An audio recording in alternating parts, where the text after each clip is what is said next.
Hey, and welcome back to Animation Study Group, the series where I, a beginner in animation, encourage you to follow along as I work my way through this, the Animator Survival Kit by Richard Williams. This is episode 18, and it's been a little while. Today I'm going to be focusing on a walk cycle that's a little bit different. We're still in the midst of walk cycle related things, but this time I'm going to be making a sneak cycle. I'm going to have the character sneaking. The book goes over 3 main ways to animate a sneaking character. So the next 3 videos, including this one, are going to be focusing on these 3 different sneak cycles. This one, I'm going to take a crack at the first one. I jumped over to my screen. What you're seeing is my workspace for this exercise. I took the keyframe poses and the passing pose that the book gives. I sketched those out in a thumbnail. That's this right here. We've got our first extreme, our final extreme, and then the passing pose or the in-between. Then I took and I charted that out in the way that the book charts it out. We've got a ease out, ease in for the body and head. Then we've got a straight kind of even spacing animation for the feet.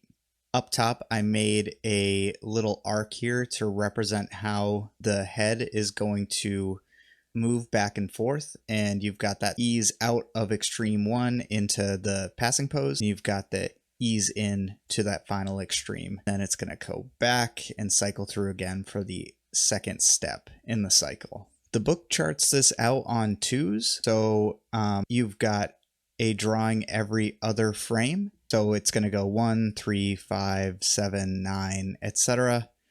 And it goes all the way up to 33. And I just noticed, I think I did 29 twice here, and this one down here should be a 27. One thing that kind of surprised me about this sneak animation is that Richard Williams mentions the arms are not going to move counter to the feet.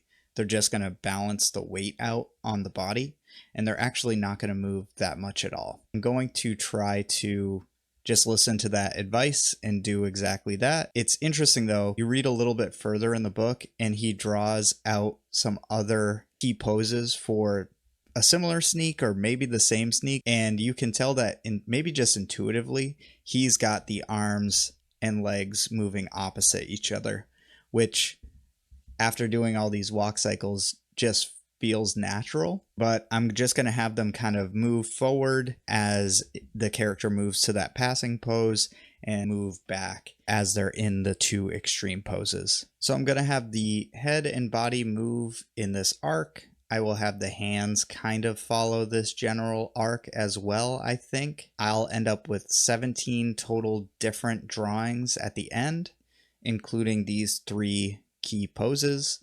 All I've got to work off of is the chart and the 2 extremes and the in-between. So I'm just winging the in-betweens. The chart so far in the book doesn't get more in depth into this particular sneak, but I'm excited to get into it. So let's see how this looks at the end. Per usual, I'm going to jump into some sped up animation footage and I will see you on the other side.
All right, I've got the final animation looping, and this one was kind of an interesting one. I feel like I took maybe a step backwards from that front-facing walk cycle. When I finished that up, I was like, yeah, nice. I'm making some progress. Things are looking good. As I was doing this, I don't know if maybe I was just less focused or maybe the sneak is just kind of a more challenging motion to figure out, but I didn't like the lines I was making. I didn't really like the anatomy of this character. You can see on that first step, I wasn't thinking about anatomy at all. It was just some rough lines for the leg. And then as I went and did that second step, I started to kind of think about the actual like pieces of the legs, and so there's some definition now, and then they're just like straight weird lines now. But I think for just like a rough, it's okay. I'm gonna go and, like I've done with the last few, I'm gonna take this and do a clean line animation over it with a character from something else. I'm thinking for this one either Ice King from Adventure Time or the Monarch from Venture Bros. If you have an opinion, let me know down below. Another thing, I think I was maybe right to think a little more about how the arms should be opposite the legs. Right now I've just got them moving forwards and moving backwards, which is, I'm pretty sure, what the book was trying to tell me to do, but it doesn't really look quite right, and maybe I'll fix that with the clean line animation later on. I still think that maybe the leading hand should change. The motion could still be pretty similar, but when that far foot is out front, I'd like that close hand to be sort of out in the lead and vice versa. So yeah, maybe when I clean this one up, I will fix that.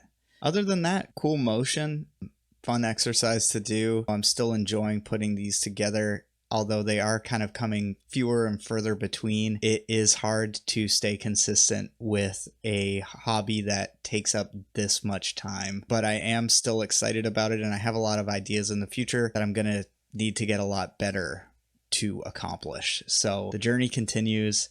Hopefully you are enjoying these videos out there and or enjoying learning animation yourself. In the next video, I'm going to be tackling one of the other 3 main sneak animations. The other 2 are like a fast sneak where the feet are moving quickly and the hands are kind of up in front of the character. And the third one is going to be kind of like sneaking backwards out of a situation, sneaking away. I'm excited to get into those. And I'm also excited to just clean this one up and sort of prove that I can make this one look a little bit better to myself. But for now, I think that's going to do it for this exercise. So as always, thank you for watching, and until next time, take care.